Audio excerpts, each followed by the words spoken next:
We are going to continue our breakdown of the Notre Dame opponents for the 2025 season with one of the biggest rivals on the schedule and the one rival that's not ducking Notre Dame moving forward, and that is the Navy midshipmen, fellas.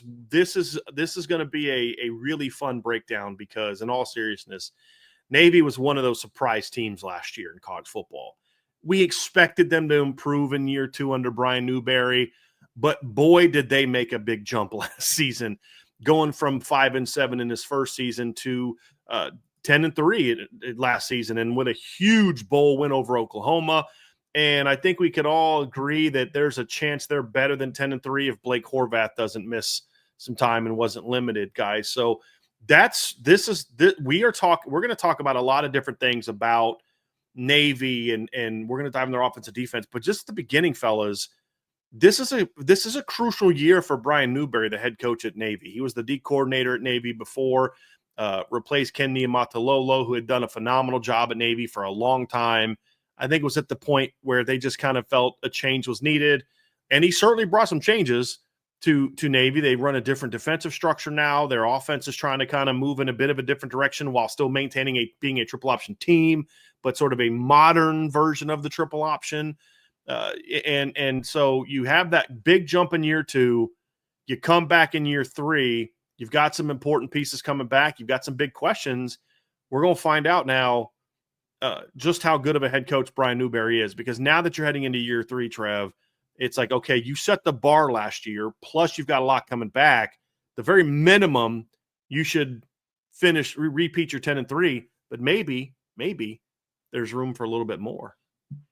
Yeah, absolutely. I mean, Navy right now is, and I know we're going to dive into it later in the segment, but I know Navy is kind of well in the discussion. Go into it now. I mean, this is all to me all kind of goes together. So if you want to go into that now, feel free to go into that now. Yeah, look, the year 3 discussion for head coaches in college football also stems out to, Navy and Army and like teams like that. Yes, I understand they run the triple option and it's not that much of a modern offense, but we're talking about a head coach going into year 3, 10-3 last season. If you would have told me last year that Navy would have spent some time ranked in the top 25, been 10-3, and then finished their season with a bowl win over Oklahoma, I would have been like, okay, sounds good, I bet. And that's exactly what happened. Yeah, the Notre Dame game isn't an inclination of how good that team was. Blake Horvath was dealing with an injured thumb, and I think if they play that game with Blake Horvath healthy, he doesn't have 5 turnovers to himself. They also definitely beat Rice if he is healthy. Yep. Because he didn't play that game. And and got hurt at the very beginning of the Tulane game as well. Not a coincidence. Nope. Not a coincidence. Nope, not at all. We saw him back healthy against an SEC defense in Oklahoma, a defense that held Alabama and Jalen Milroe and Ryan Williams to 3 points? 6, yeah, not a lot. Yeah, so, I mean, not a lot. Blake Horvath had more points on one 90-plus yard touchdown run than Alabama had the entire game against as an offense. Yeah, yeah, right. And so it was a very impressive season. But right now, the Group of 5 bid is kind of up for debate. Yeah, there's a lot of people that think Boise's going to repeat, and there's a lot of validity to that conversation. And then there's a lot of people that think that Navy could be the Group of 5 bid this year. Mm-hmm. That is also a very valid conversation to be having. Because you go through and you look at what they bring back, a head coach going into year 3, their 3 main offensive pieces that we're going to dive into here later. Questions to be answered, but again, so does every team. If questions were to hinder a team's playoff chances, then nobody would be making the playoffs this year, unless you're on 3 and you think LSU is going to do it. But point being, love the pettiness. Thank you. Point being, Navy is in a prime spot this year to once again run the table against the 2 other service schools. Last year, they went 2-0 against Army and Air Force. They could run the table again. They have an opportunity to win their conference this year again, and they could potentially crash the playoff party. And that's an awesome spot to be in if you're Navy. Agree, and we'll dive more into it when we get to the predictions, guys. But when their schedule is also set up really nicely for them to jump into the top 25 pretty early and stay there for a while. And I think when you look at what they have coming back, that should absolutely be the expectation for Navy this season. They need to be in the month of November in the conversation for a playoff berth as the G5 rep. I absolutely think they need to be there. And then one of the other teams that's going to be in that conversation, they play, I think it's actually on Thanksgiving Day. I think it's the 27th, right? November 27th. They play Memphis. I believe that's on a Thursday, but like that's late in the year. That's a potential another G5 contender that they're going to play. South Florida is a team that a lot of people think has got a shot to maybe, we talked about dark horse title contenders yesterday. There's some dark horse potential playoff teams in the G5 level. South Florida being a team that some people are talking about. Well, they play them in the month of November. So the schedule sets up real nicely. You're going into year 3 of your program, going into year 2 of your new offensive coordinator. I think it's year 3 of their defensive coordinator, PJ Volker, who replaced Brian Newberry. And then Brian Newberry, obviously having been at Navy for longer than 2 years because he was their D coordinator. This is a big year for Navy to say, hey, are you just was last year just a bit of a flash in the pan? The AAC was down a little bit, and you had a nice year, and you had the big win over Army and all that. But year 1, 5-7, you lost to Army and Air Force. Year 2, 10-3, you beat Army and you beat Air Force. Like, okay, what's year 3? What do you have in year 3? And when you look at Army was the best team of the service academies last year from start to finish. Obviously lost to Navy in the head-to-head, but like 12-2, great year, just like overall best team. Army was just devastated by personnel losses. In they lose their quarterback, they lost a bunch of their offensive linemen, and then of course their running back jumps in the portal and transfers to Arizona State. So just huge personnel losses, completely opposite for Navy, especially on offense. And we'll dive into that here, guys. But I think this is a year that Navy has a shot to crash the playoff party, which will be fascinating because that decision will be made. I think they play Saturday and then the playoff committee comes out on Sunday. Isn't that how it goes? Or is it? No, actually the playoff committee comes out the week before they play Army. Yeah. It'll come out after the American Athletic Conference Championship, which is December 5th. I think it comes out that next Sunday. Day. And then the next Saturday they play Army. They play Army on the 13th. Which could be really interesting. I just almost want to see Navy be the highest ranked G5 team just because I want to see the lead into that. Could you imagine how many people are like every G5 contending team in America is going to be watching that Army Navy game if that happens. So that's going to be a huge one. But no, I like this Navy team, guys, going into year 3 of Brian Newberry. This is a team to look out for. And Vince, it starts on offense. And what have you and I been saying since we started doing shows and we wrote about beforehand? If the triple option works, it's because they got a great quarterback and they got a fullback. Correct. And Navy brings back a really dynamic quarterback and they bring back an outstanding fullback. But it's not just that. They tried to throw the ball a little bit more last year, and they bring back, I think, their top 4 pass catchers, and including Eli Heidenreich, who, Trev, you and I had a conversation about, do we count him as a running back or a receiver in our all-conference teams and stuff, all opponent teams, and who has the best receiving core, whatever. And we decided we're going to make him a receiver because for the first time in a long time, that slot receiver at Navy was a pass catcher first and a runner second, in my opinion, as far as how he impacted the game. And, and then of course you bring back your outside guys, Brandon Chapman, your other slot back comes back. You bring back all your pass game weapons. This is a really good group of skill talent the Navy has. This is not a good for a triple option offense. If Eli Heidenreich jumped in the portal, there'd be Power 4 teams going after him as a slot receiver. And if Alex Teska jumped in the portal, there'd be some teams that'd be like, hey, I think you can help us at the Power 4 level. I don't know as a pure running back, but there's some teams that use an H-back, could use him as a power back, that they would want him as part of the rotation. There's legit talent here on the Navy. And of course, Horvath showed that with that 90-yard touchdown run. By the way, Trev, to back up your point, Oklahoma held Alabama to 70 rushing yards. Blake Horvath got 95 on 1 carry. So, yeah. Well, I mean, their skill talent is off the charts. I mean, to even further your point, you put Eli Heidenreich's production on the Notre Dame's team this year, he would have led the team in yards per catch, and touchdowns. It's a productive guy for a triple option offense. Yeah. And that's reception. That's receiving stats. That's not rushing stats. But that is the big reason why I'm so high on Navy this year is they bring back their version of a big three. Blake Horvath, Eli Heidenreich, and Alex Tetska. And that is a dude. To your point, Trev, he had 39 catches last year. The last time Navy had a guy with over 20 catches or get to 20 catches was all the way back in 2016. Y'all remember Jamar Tillman? That big old tall receiver that had a huge fourth down catch in their win over Notre Dame. Last time they had a receiver to get to 20 catches or more. That year, Jamar Tillman had 40 catches for Navy that year for 631 yards and 2 touchdowns. Eli Heidenreich last year had 39 catches for 671 yards and 6 touchdowns as a receiver. So carry on. Yeah, I mean, they have a host of skilled talent. And look, we've talked about it on this channel before. Triple option teams are the most dangerous when you have a really good quarterback to run the whole thing. Navy specifically. In the years that Navy has been a legit team, the years that they've spent time ranked, the years that they're in contention to win their conference, that they're sweeping the other service schools, they've had really good quarterbacks behind that. And Blake Horvath, depending on what they do this year, could walk away being the most memorable of that group of, the quarterbacks that fall in line with the Ricky Dobbs of the world, guys like that. And so a lot on the plate for them this year. But you go and you look at the skill talent that they bring back. They bring back their 3 leading rushers. That's their big 3.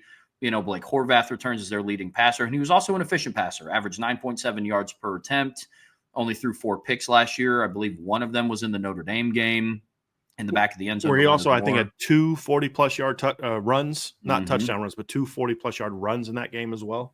Yep, absolutely. So not only are they really good for the level that they play at the G5, they were making big plays against Power 4 opponents that they played.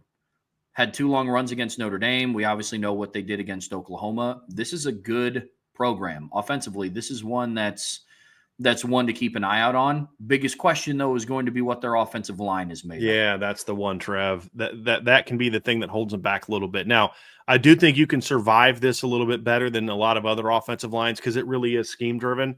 They did lose 3 starters from their offensive line. That's the big question mark for Navy. Now, the one thing I do like about Navy is in the past, Navy was a team that would play a lot of offensive linemen throughout the course of the season. Lou Samoji used to always talk about this when he would he'd break down Navy and he'd be like, yeah, they're returning a bunch of new starters, but they play a bunch of different guys. That wasn't necessarily the case for Navy last year. They had one of their guys that didn't start last year, Hoke Smith II, played 240 snaps. Their next guy played 114. Their next guy 41. So they didn't do as much of that last year, but that's going to be the big question mark. If their offensive line can just be a good option team, because again, it's not about coming off and drive blocking. It's still fear and option and traps and all that kind of stuff. Then I think this has Vince. I think this has a chance to be Navy's best offense, maybe even since Keenan Reynolds was there, because they were really good with Malcolm Perry. But with Malcolm Perry, I thought he was dynamic, individually dynamic, and that helped them a bunch. But I don't think the offense as a whole was quite as good. Sure. They were good, but he drove that bus. What I mean by this is not only do I think they can maybe put up the points they put up with Malcolm Perry, but just all around. Because I think some of those Keenan Reynolds led teams, they had more than just there were some other guys that you looked at and you're like, you really liked. And I think that is why I think this Navy football team has a chance to have one of their better offenses in a while. None of these guys are as dynamic as an individual player as Malcolm Perry, but as an offense as a whole, I think this has a chance to be really, really good. Well, and I think there's a couple reasons for that, right? I think you guys touched on all of them. There's a new scheme, right? And I think they've got better players around him so yeah. Yes, the triple option is very difficult to cover, and you don't need to be necessarily a dynamic passing offense when you run the triple option really, really well, because a lot of times guys are running wide open, right? Mm-hmm. But now Navy has employed an offense where the pass is a threat, and you have to defend that as a threat, because in modern day college football, and you see this at the high school level too, when you see a 1 or a 2A or a 3A, and I'm speaking in Indiana terms, right? So the lower the A, the smaller the school. You see teams that run the triple option, if they go up against just a bigger, stronger, faster 6A team, they're going to get dominated, regardless of how well they run the triple option, because they just get run over and they get bullied. Right. And that is kind of what Navy was starting to run into when they would play a Notre Dame or they would play an Oklahoma or whatever the case may be. So they kind of had to adapt. And I think they're doing a good job of adapting, not only from a scheme standpoint, but also from a talent standpoint. They're actually bringing in guys around the quarterback and the fullback that are talented, that can spread teams out a little bit. They can do some different things with them. Well, so I think those things combined. And that's what Keenan Reynolds had, because he had Jamar Tillman, who was 6'4", 205, could run. And they had Chris Swain at fullback, who was like a really good player, and that's what I think this team has a chance to have. It's not just Blake Horvath. Having said that, when they took him out and his next quarterback, the guy they put in, Woodside, was just an option guy, the offense sputtered. Yeah. Right? I mean, he's a special talent. I don't want to make it seem like he's not a special talent. I just mean is he doesn't have to do it by himself the way that Malcolm Perry had to do it by himself. And that's what I think makes his team more dangerous. But he's still the driver, because as we saw when he was injured, that offense looked way different when he wasn't healthy. Oh, season. Yeah. Oh, absolutely. I mean, and then you can also circle back and you look at what their offensive line does have. They have pretty decent size, for having to replace 3 starters. I mean, from left to right, they go 6'4", 275, 6'3", 300, 6'3", 317. Their right guard's a little smaller. He's 6'1", 288. But then again, your right for tackle them is actually decent size. I mean, they'll have guys in the 270s at times. No, and then their right tackle 6'4", 280. So new starters, but they do have decent size, a little bit bigger than what we've seen previously from Navy. It's not Army's offensive line from last year where they had some like 6'5", 6'6" guys, but it's a good offensive line, but still a question mark to see. They will hold some keys to the success of that offense overall, but again, can't harp enough on the skill, talent, and then Drew Cronick going into his second year. That's going to be big, because he is trying to. I thought he did a good job of evolving the offense while not going too crazy. Like, remember when Army did that a couple years ago? They just tried to completely just change it, and it's like, that wasn't going to work. And you can't do that too quickly. Much too soon. Yeah, and I thought Drew Cronick did a nice job last year of saying, "Hey, look, we're going to make some changes, but we're still going to build around what works, and then as we get better at certain things, we'll do that." And I mean, they'll just drop back and throw the football. I mean, not even off. I mean, they're still going to kill you with play action, but a lot more just dropping back, just throwing quick game. Yep.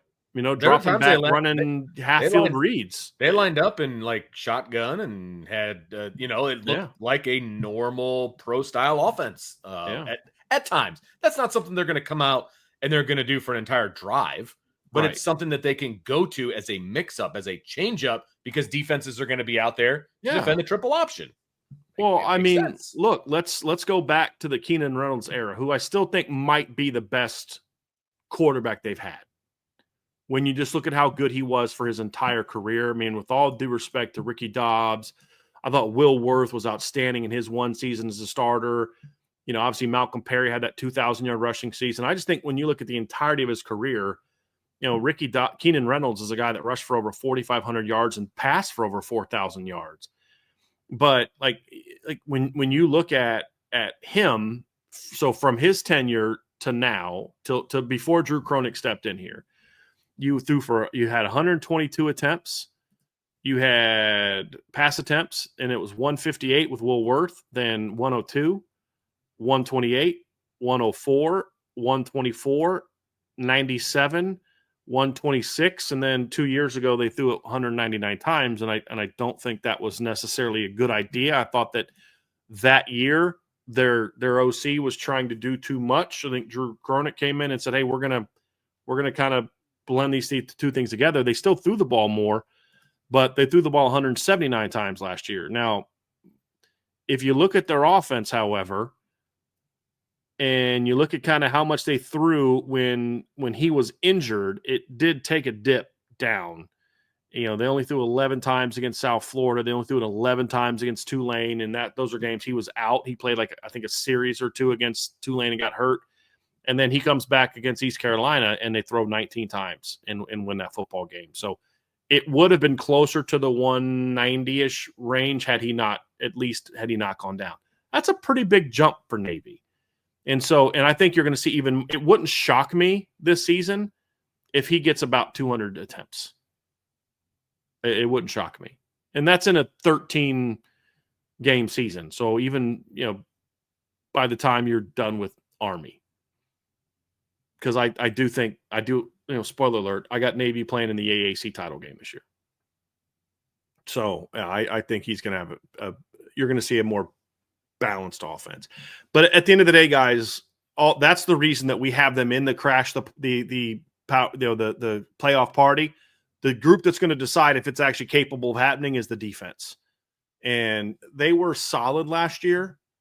They've got to be a little better, in my opinion. I mean, there's nothing to be upset about. You gave up 22 points a game last season.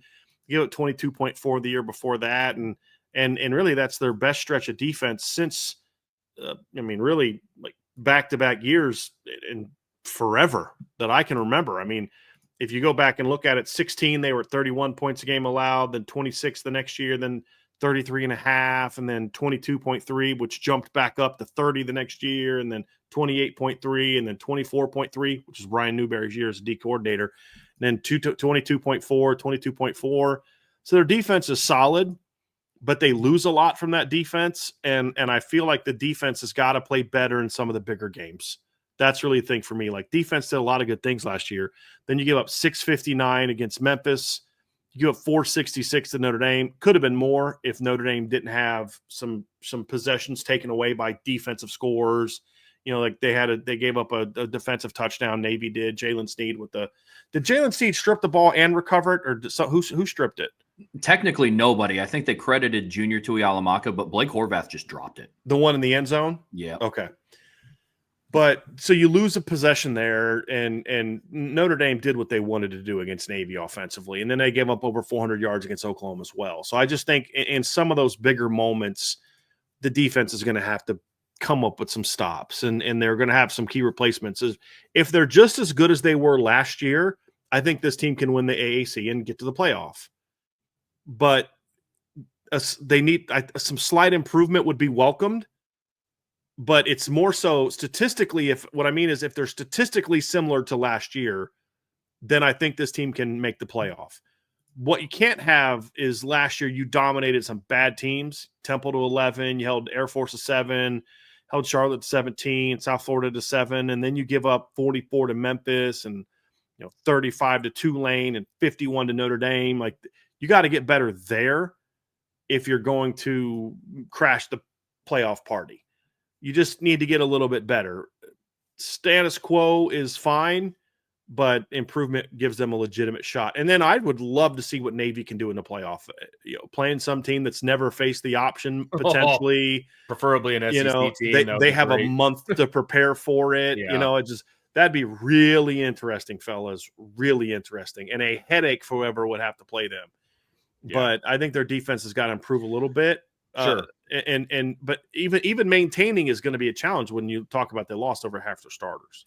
Well, and I think the offense needs to continue to do a good job of possessing the football, limiting possessions by the opposing offense, all of those things to help out a defense that may not be where you want, you know what I mean? Like, or at least early on too. But here's the problem with that though, Vince. This is a potentially explosive offense. You're right.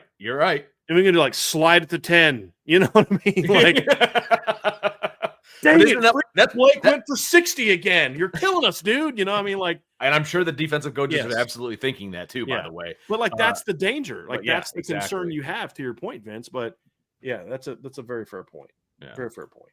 Yeah, I think the defense is going to be kind of what makes or breaks Navy's season in the month of November. Yeah. How they hold up, because to your point, Brian, big games is where they wavered. And their biggest games this year come in the month of November. They're on the road against Notre Dame in a night game, which is an interesting twist on the Notre Dame Navy matchup. Can't tell you the last time they played at home at night. That's fun. That's a fun matchup. Like where it kicked off at night. Like Yeah. they've had a couple of those like November games that were night by the end of the game. But I honestly, to your point, the last night game I remember was they've had some night games where they've played in the away. Like remember the 2014 against Nate? That was a night game. But yeah, to your point, as far as at home, I can't tell you. Yeah, that's cool. I can't tell you. That's cool. But you're on the road against Notre Dame. And then the week after that, you host South Florida, who we've talked about as a dark horse team to, be a G5 bid. And then you have a bye week, and then you wrap up at Memphis, and then you're going to have the AAC championship game, and then you're going to play Army. And so the defense is going to kind of hold in the bound. I don't have a whole lot of fear for their offense. Like my concern level for their offense is relatively low because of what they bring back. But if their defense can just play steady in those games, there's going to be some games where you just get, you just don't have the horses to compete. We spent a lot of time today talking about the Notre Dame offense and what they could be this year. Navy's defense, they might just not have the horses to compete with that level on the road at night in Notre Dame Stadium. I understand that. But got to hold serve against Memphis and USF, teams of relative talent level. Where it's a little bit closer, yeah. Yeah, got to be that. But that's going to be interesting to watch their defense down the stretch.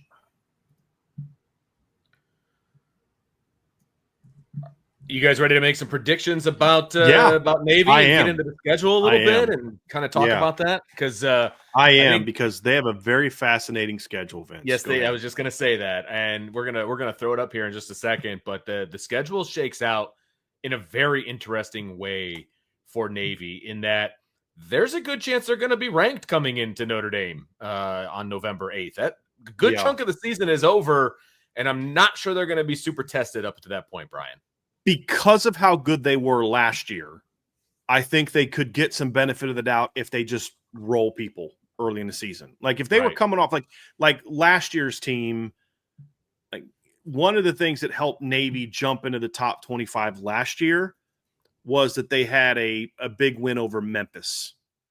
And they don't have that in this year's schedule. So like if this was last season and they had the schedule and they started undefeated, I think it'd be a little bit tougher for them to have jumped in the top 25. But I think the win over Memphis and then a blowout win at Air Force, I think were two games that and then, of course, there's a bunch of other teams losing at the time. I think it kind of jumped them into the top 25. And then, of course, Notre Dame knocked them right out. Like they were in the top 25 for 2 weeks. I thought Navy should have finished the year in the top 25. I mean, two of their three losses were to ranked teams. They didn't have their quarterback, in the game. They beat a ranked Army team. They beat Oklahoma in a bowl game. I thought they should have finished ranked. But the point is they're going to be looked at as a top 35 to 40 team by most people that know anything about football. And I think starting the season, 1, 2, 3, 4, 5, 6, 7, potentially 8-0 going into Notre Dame, that's going to give you a shot to be a top 25 football team. And now the thing is, because your schedule up to that point in time is real weak. Like the 8 games before Notre Dame, the best team you play based off last year's record is a 6-7 North Texas team. So I think the schedule sets up, fellas, real nicely for them to, number one, win and win big, but number two, maybe not have to rely on Blake Horvath as heavily early in the season as they did last year, or maybe they get some blowout wins early in the season that they can maybe get their backup quarterback some work and things like that. But when I look at this team and you start talking about the schedule, I think it's fair to say, Air Force at home and at North Texas are their two biggest challenges. And if they can overcome those two challenges, that this is a team's got a legitimate shot to be 8-0 going into Notre Dame. Then your question is, just don't get destroyed as bad as you did last year by Notre Dame. Like people are going to understand you lose by 17-20. People are going to live with that. It just can't be 51-14 like it was last year. But even if it is, that hurts you in the rankings a little bit, but it doesn't keep you from being a legit Power 5 contender, because the reality too is if Notre Dame's sitting there, or if Navy's sitting there at 8-1 and there's nobody with a better record in the G5, that's going to be reflected in the rankings. They're not going to want to put an unranked G5 team in the top 20 in the playoff. So I think that'll help them. But then you've got Trev was talking about it. You got the South Florida game the next week. Then you got a bye before you play Memphis. So it's a little easier to play that Thursday game when you've got a bye week in between. That's how it should be done. You've got to be able to pull off that upset win over Memphis. I think 9-2 get you into the AAC title game. If you can win that, you maybe have a shot. But I think 9-2, 10-2 with that AAC win, it's going to be a little bit tougher for them to get in at 10-2. You guys don't know if you agree with that, but I just think it will be. They've got to be able to beat Memphis again. That's going to be very tough. I like Memphis in 2025. I'm not like, this isn't a vintage Memphis team, however. And but the one thing is, Navy's Brian Newberry's 2-0 against Memphis. Beat him at Memphis That's 2 true. years ago, and then actually no, they lost to Memphis 2 years ago. I'm sorry, I got that wrong. They lost 2 years ago, but it was only by 4, and that was a year where Memphis went 10-3 and Navy was 5-7. They lost by 4, and then last year they came out and beat Memphis by 12 in a game that was very high scoring, but a game that you were like, Memphis had no answers for Navy, like no answers for their offense last year. You've got to be able to keep that going. And I think they've got a shot to. I mean, it was 49-30 in the fourth quarter before Memphis scored a couple touchdowns late. And then this is what I love. Navy gives them the ball back, and then Navy puts it away with a pick six. So it was 49-30, and then Navy scores twice, or Memphis scores twice, make it 49-44. They get the ball back, and then Navy takes it back to the house at the end of the game. So. It was a very interesting game. If I remember correctly, they recovered the onside kick. If I remember correctly, Memphis recovered the onside kick after making it 49-44 and then threw a pick six. So anyway, that's a game you got to win. I look at Navy, fellas. I do like this team. I have Navy. I'll just tell you, I have Navy 11-1 and playing for the AAC championship. That's where I'm at with Navy. I have Navy 11-1 going into the Army game, and then I think they beat Army this year. So I have them 12-1 and in the college football playoff. That's my prediction for Navy this year. I think it's a really good Navy team, fellas, and they're a very favorable schedule.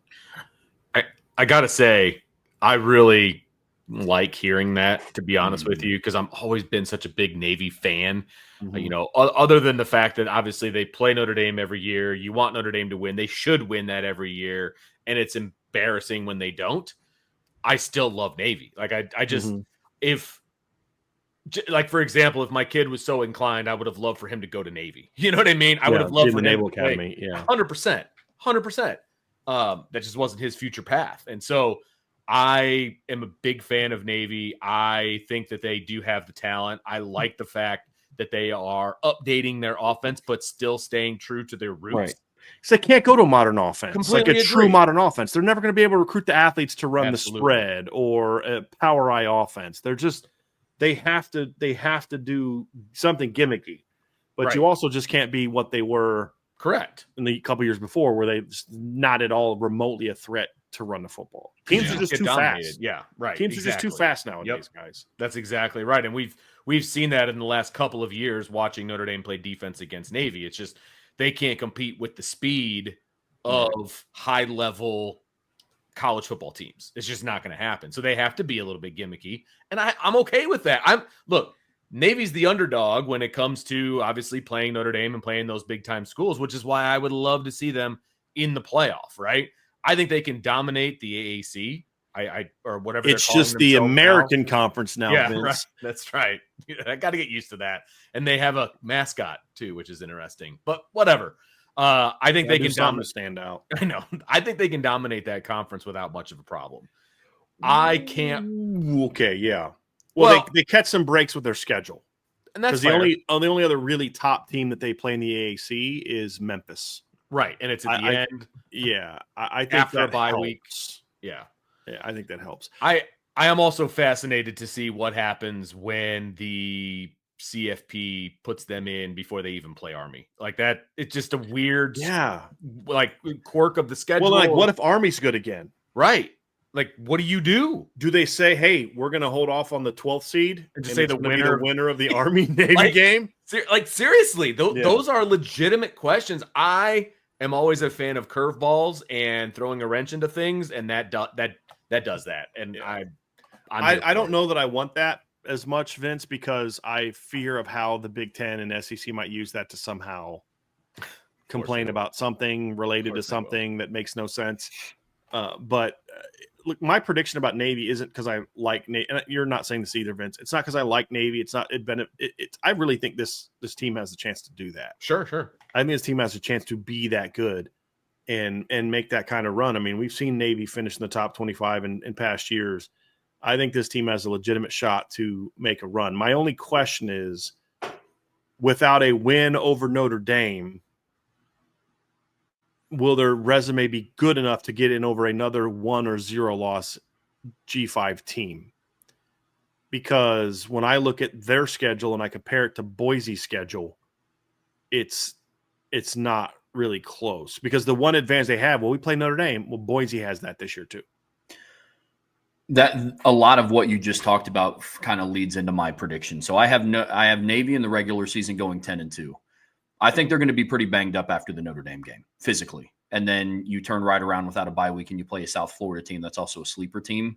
But I do think they beat Memphis on the road, and I do think they beat Army, and I also think they win I do think they win the American Conference. So I think in one of the more put them as in a 1-loss conference team, right? You're 10-2, lose to Notre Dame, and then either South Florida or Memphis. Yeah, okay. Yep. So I have them winning the American Conference, and I think in one of the more controversial, this is just going to kind of add to the what makes up the final 12 playoff teams. I don't think Navy gets in. Not that I don't want them to be in, but here's why. There's a lot of things that are kind of working against them. It's going to be tough to put them in without playing a complete schedule. Like they will have played 12 games up to this point. That's what helps them being in the AC as opposed to an independent like they used to be. Yeah. Another thing that's going to be interesting about that is what is going to be the recency bias, because they're going to compare Boise State to Navy. And one of the glaring things is going to be, okay, they both played Notre Dame. They both played in South Bend. Right. Navy will have played Notre Dame in South Bend after the first playoff rankings have came out. Boise State gets the benefit of playing them before the playoff polls come out. And that's going to be another factor that I think. And now I know the committee would be used a lot to weigh those two teams. Yep. Trevor, a lot. And I think based on play style, I think that Boise State has a better chance of making it a close game than what Navy can. We talked about this when we previewed Boise. The fast, because these to me are probably the two best G5 teams in my opinion. But what's fascinating is they play 3 common opponents. Yeah. They play one independent team in Notre Dame. They both play one Mountain West team in Air Force, and then they both play one American team in South Florida. I think that's going to be really interesting when you talk about comparing those two resumes, Trev, and the timing of it, because to build on your point that Boise plays all 3 of those teams within the first 5 weeks. Yeah. So the only team that Navy will play in that same time frame is Air Force. And I believe Air Force plays Boise 2 weeks after, or plays Navy, I think 2 weeks. Yes, 2 weeks after they play Boise, they'll play Navy. So they play Boise on September 20th, and then on October 4th they play Navy. But Boise plays South Florida in week 1. Actually, it's like week 0, and then they play Notre Dame in week 5. Navy doesn't play South Florida till mid-November, and they don't play Notre Dame till November 8th. That is going to be very fascinating, and it could be a double-edged sword for Navy if Navy looks better against Notre Dame and then whoops South Florida more convincingly than Boise. It could be a huge boost for them, but if they look less impressive and it's fresh on their minds, then I think that could hurt them. If it does come down to Boise and Navy. That's a great point, Trev. That's going to be wild that Notre Dame is going to have a hand in deciding who could potentially be the group Notre of Dame, Air Force, and South Florida. Yeah. Yeah. I mean, it's just a wild Notre Dame group. You're going to look at that margin of defeat. Sure. Yeah, part of it. But what's the overall record between those teams? And to Trev's point, I don't even think it's the Notre Dame game that's going to be the decider between those two teams. I think it's the South Florida game. Yeah. If Boise goes on the road and beats South Florida, and then Navy loses to them, and then loses back-to-back November games, that would, in my opinion, Trev, I think even if they have identical records, I think that would knock them out. Yep. Yep. So it's unfortunate. I think it's going to be interesting because when you look at it in a vacuum, you're going to look at a Navy team that goes 11-2, wins their conference, and one of their losses is to a Notre Dame team who very well could get a bye in this year's playoff. Yeah. It's like you're going to hold that team out, but I think it's going to be timing. I think it's going to be the common level of opponents and how that shakes out a little bit as well. So it's unfortunate. I wish I didn't have to because I fall in line with you guys. Love Navy. Love to see what another team would have to do. Like, how fun would it be just, watching a Navy team having to travel to Athens, Georgia to play a playoff game? That'd be wild. Sign me up.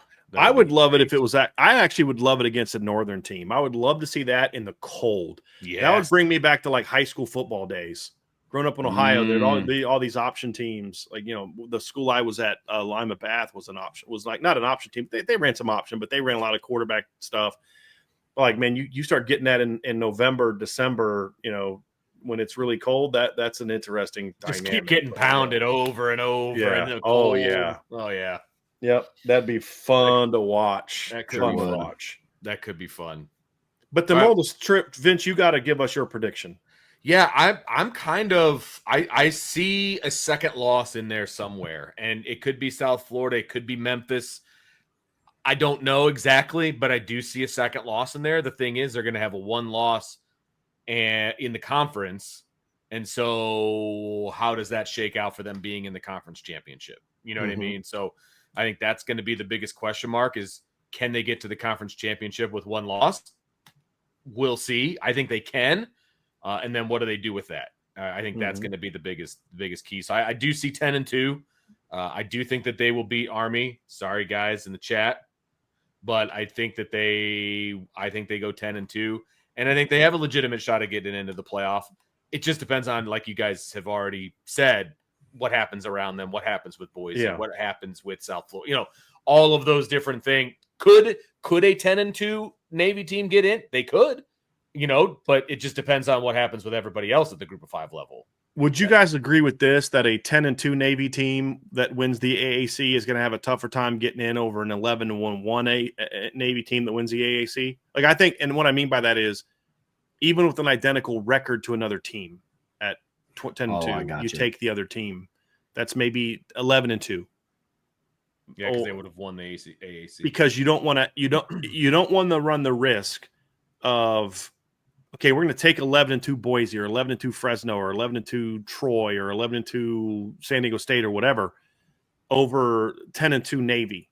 Both are conference champions, because you take the 10-2 Navy, there's already going to be enough kind of Navy, really. But then if they go lose to Army the next week, that's a huge black eye. Yeah, like if they get put into the playoff and then they lose, if they're 11-1 and they've got some big late season wins, and then this other team's got 2 losses, I think you can justify that a little bit better than the other way around. Because then even Navy could even say, look, guys, we're not as focused on this game. We're getting ready for the playoff. Yeah. I mean, there's some things they could say, but I think they're going to have to be a one-loss team if they're undefeated, they're going to get in. Oh, 11-0 with – you're 12-0 with a win over Notre Dame on the road, you're in. Yeah. But even if they go 11-1 and they have that loss to Notre Dame, I think you have a better case of getting them in over a 2-loss team. Agreed. With Army coming up. If you both have 2 losses, I think they would err on the side of, we don't want to get embarrassed by now putting in a 3-loss G5 team into the playoff. That's my take on that. Yeah, I'm with you. Yep. Okay. Well, okay. There we go. That's going to do it for our Navy preview. Go ahead, Brian. We did have a super chat that I wanted to bring up before we move on. And so I'll just have you cut the show off, Vince, right at the end of that'll do it for our Navy preview for the pod. Gotcha. But I did want to get to this question here or this super chat from Alan Watts. I haven't seen Alan in a while. So you always get him on post-game shows. I haven't seen you for a while. So good to see you. Thanks for the super chat, Alan. Appreciate you, Alan, very, very much. Says, question, the Highness regime is about to end. Do they have another defensive tackle in the pipeline? Seems like they've been here forever. Yeah, Kurt was on that 17 team, and Donnie still has a couple more years left. So he'll be a senior this year. Mm-hmm. Well, yeah, he's listed as a junior on the roster. He's a senior in school. We'll have a 5th year in 2026. But yeah, it's a decade. I mean, 10 seasons, 17, 18, 19, 20, 21, 22, 23, 24, 25, 26. Yeah, it'll be 10 seasons where basically you have a Heinisch on the football team, because Donnie showed up. He showed up in 22. She had 1 year without a Heinisch? Was Kurt's last year the COVID 17, 18? No, Kurt played 21 because he got the COVID year. Because Kurt played as a true freshman in 17. But then because of the COVID year, he was able to come back. And remember, at the time, he was the guy that played more games than anybody in Notre Dame history. And then Donnie showed up in 22, 23, 24, 25, 26. Yeah, that'll be his 5th year. So you've literally going to have 10 straight seasons with a Heinisch on the roster. And it's only 2 kids, though. Like, that's only the wild part. Yeah. and here's the thing is they played in all but 1 year. I mean, meaning like they were part of the rotation in all but 1 year. Donnie didn't play a lot his freshman year. He redshirted, and then he played more the next couple. But like, Kurt played from the minute he got on campus. Yes, he did. I mean, him and Myrie both played in 2017. Out of necessity. Yeah, and just great kids, great family. Mm-hmm. So I've enjoyed it. Unfortunately, I don't believe there's another Heinisch coming down the pipeline. Unfortunately. Yeah, too bad, though. Yeah. I mean, who's going to get number 41? That's going to be a great question. Yeah, that's right. Better be somebody from Pittsburgh. It's been locked down for 10 years. It better go to another Yinzer. That's all I'm saying, man. Just better go to another Pittsburgh guy. I just said that because he's not a Yinzer, but he's a Pittsburgh guy. But I just said that to tick my buddy Jason off. He got mad at me for using the word Yinzer because he is one. So he used it the other day. It struck deep in him. So he said, "Don't ever say Yinzer again." I said, "Okay, I'm gonna say it in my next show." There it is. There it is. You know, Jason. You know what I'm talking about. The guy we were spanking. We were in the car with. The guy we were stuck allegedly, you locked the doors and wouldn't let him out of the car to try and sack me. Allegedly. That's his story, and he's sticking to it, Vince. But Alan, thanks for the super chat, man. I appreciate that very much. Yeah, no doubt. Hey, everybody, thanks for hanging out with us today. We really appreciate it. We'll have another show, obviously, coming up tomorrow, so you're going to definitely want to stay tuned for that. And then the day after that, we're going to be talking about actual practice. I'm getting verklempt. So, yeah, very much looking forward to that one. And so make sure you stick with us. Hit that like button, hit that subscribe button, hit that notification bell, share with your family and friends. And, of course, become a member of the Premium Message Board. You can do that over at boards.irishbreakdown.com. Yeah, all kinds of good intel. We are also soon going to be releasing our new content plan for the season. Yes. And there will be a lot more things that are message board only, including at least one show that we've done in the past that will now be available only for the premium members at Irish Breakdown. So you're definitely going to want to be a part of what we got going on over there, no doubt. We got some exciting stuff. We've been talking about it for a little while now, and I'm excited to roll it out. And yes, members of the message board are going to be enjoying it. Yeah. I'll just say that. Going to get even more bang for your buck this year. No doubt about it. So again, thanks for hanging out with us, everybody. For Trevor and Brian, I'm Vince, and we will talk to you next time on the Irish Breakdown Podcast.